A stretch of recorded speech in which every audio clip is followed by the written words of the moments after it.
అని భయం. దక్షుడిలా చూసి ముఖం తిప్పేసుకున్నాడు. ఆవిడ వెళ్ళి నిలబడి అడిగింది, ఏరా నీకు పరమశివుడు పనికి రాలేదు, పరమశివుడికి హవిస్సు లేని యాగం చేస్తున్నావు, శివుడంటే అంత చేతకానివాడు అనుకుంటున్నావా? ఆయన మహానుభావుడు. ఆయన పాద సరోజములకు అంటుకున్నటువంటి ఆ ధూళికణాల్ని సమ్మతి దాల్సరే మస్తకంబులను సరస్వతీ భర్త అయిన చతుర్ముఖ బ్రహ్మగారు కిరీటాల మీద చల్లుకుంటాడు. నీకు తెలీదా?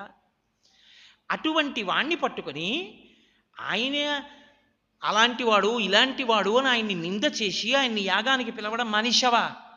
భవో నహో ద్వేష్టి శివం శివేతరహ అని అడిగింది ఆవిడ. పరమేశ్వరుణ్ణి నింద చేసిన చోట, శివుణ్ణి వద్దు అన్న చోట శివం ఎలా కలుగుతుందిరా? మంగళం ఎలా కలుగుతుంది? కాబట్టి మంగళం కలగదు, నీకు అమంగళం కలుగుతుంది అని, నేను ఈ శరీరంతో ఉంటే